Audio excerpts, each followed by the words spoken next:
Hey guys, this is Justin and Alexis with Dynasty Preppers, and today we're going to be doing some canning. This time of year we do a lot of canning of fruits and things like that, and we just happen to have a couple of boxes of peaches that we need to do. So stay tuned and see everything you need.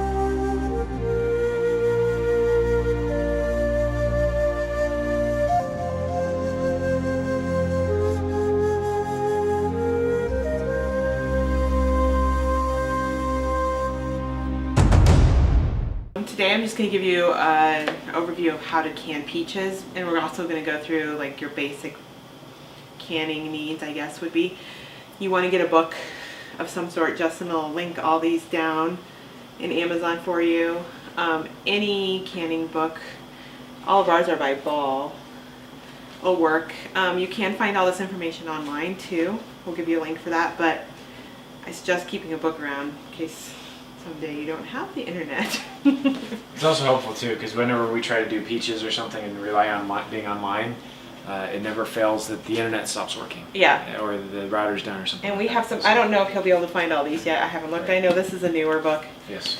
This is my trusty old, I don't know. It was probably my mom's. It's old and I use it. But canning, people make canning out to be something that's very difficult, and it's not. And you don't need a class.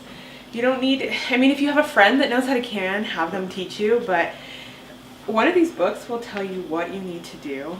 It is very important to make sure that you follow the recipes in here though, and don't deviate from that.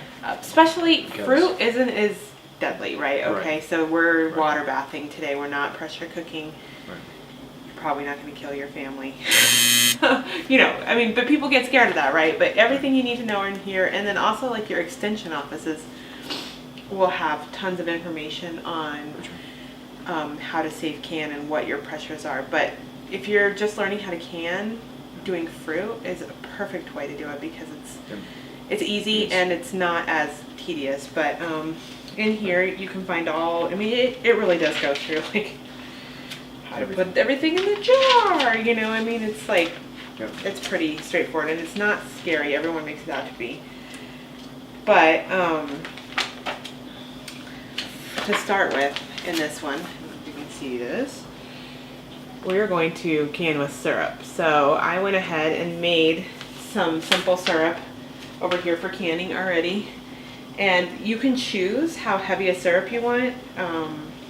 We like the light to extra light, so there's not a lot of extra sugar added to it, but you can put heavy syrup on peaches. It's whatever you prefer.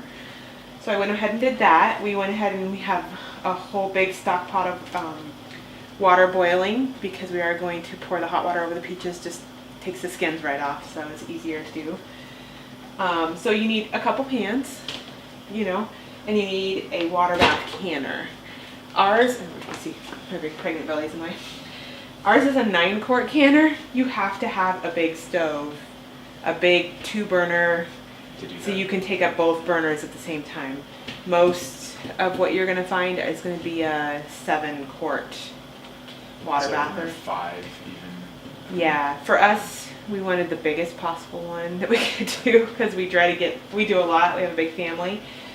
These are a couple other things I use. Is just a funnel, especially when you're putting syrup in. You don't need this. I mean, if you're kind of going the cheap, you don't need this. And then this is just an old to pull your jars out of the hot water. Again, I'm sure you could use something else, but we'll put links for you guys to find these. These are pretty common. You can order them on Amazon. Walmart carries all this stuff now, Target, grocery store. And then you need jars. I do suggest for fruit, to make it easier, to use wide mouth jars instead of the small mouth. You can, if you have small mouth jars, don't worry about it. It's just easier to get the fruit in there. I'll show you when I'm cutting. I don't chop ours all up, so it's just easier in and out. I prefer wide mouth. So you need jars and lids and rings and your fruit, and that's all you need for canning any kind of fruit. The process is simple. We'll go processing times and stuff we'll get to, but like for us it's going to be a little different because we're at a higher altitude.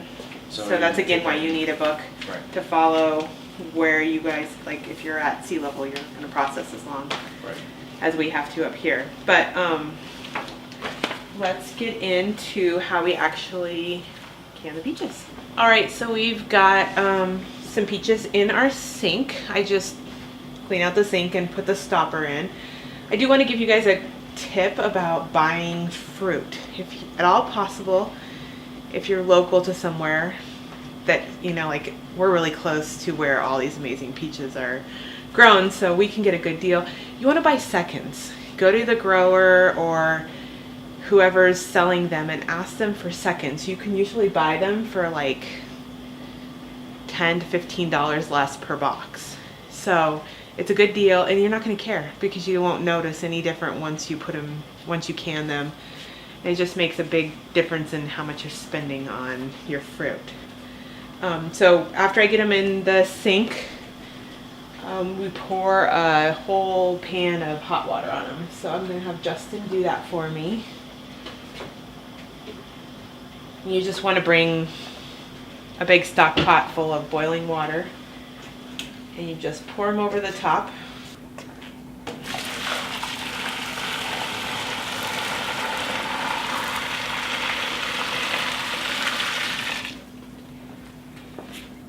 And you're going to kind of just let them set in there for a while. I mean, you can put some cold water in so you can start working, because otherwise it's going to be way too hot for you to be able to get the skins off.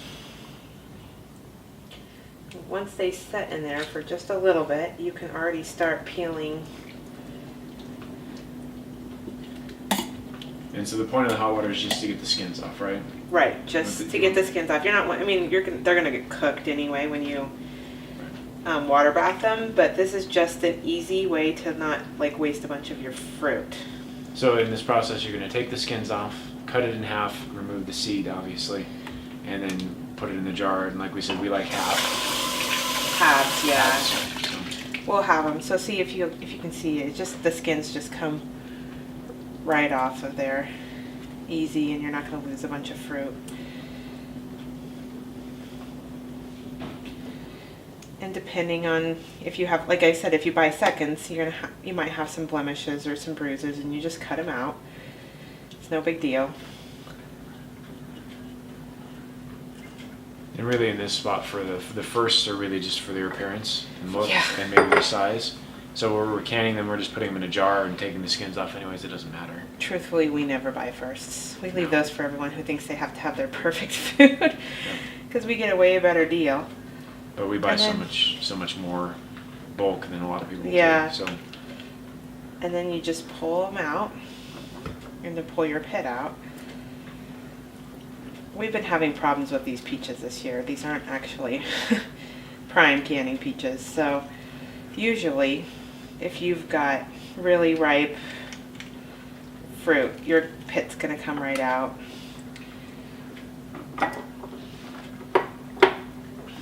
And if you want them sliced, go ahead and slice them. It doesn't matter. It's all pretty much preference on how you want to fill your jars. If you want them diced, I mean, we just do halves. It's easier. Yeah. And, realistically for our family, we go through about a jar a meal anyways when we eat them. Yeah. So. We usually go through 2 jars because we go through 2 jars, yeah. a jar of peaches and pears. We usually get them out together. Very true. So we're ready for the next step. We've got our peaches in the jar up to where we like it. We fill our halves almost all the way to the rim. And we're going to use the funnel at this point, our syrup, and then I use a ladle to put that in there. And we're going to fill the jar up with syrup to this first ring right about here. And then that should be pretty good at that point.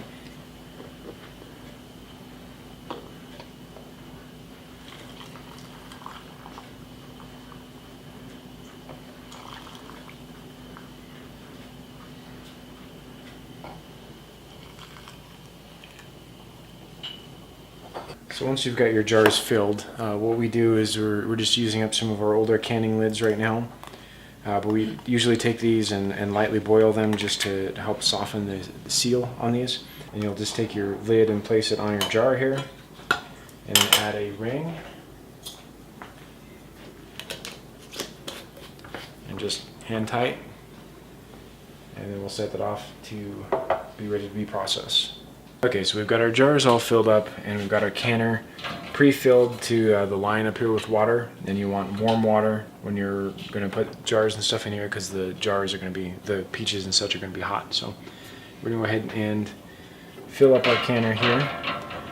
Ours is again a 9-quart canner, so we're going to put 9 cans in here, 9 jars, excuse me.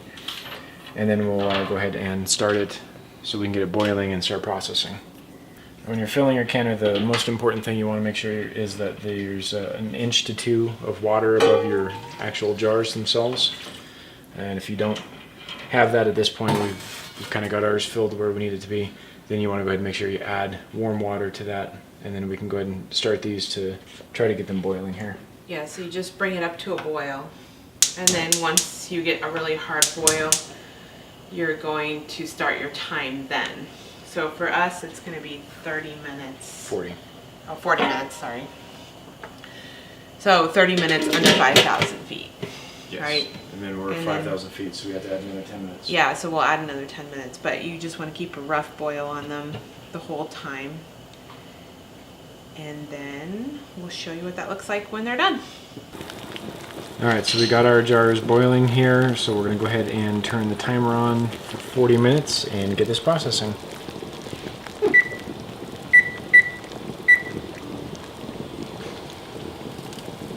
Alright guys, so our timer just went off on our peaches here. We're going to go ahead and pull those out in just a second. Let's turn the stove off. What I like to do is I'd like to set aside a cookie sheet like this with a dish towel on it, just to kind of collect any water or anything that comes off of the jars itself, and then also just kind of keeps them from hurting the counter or anything like that. So let's pull it off, and then we'll take the jars out.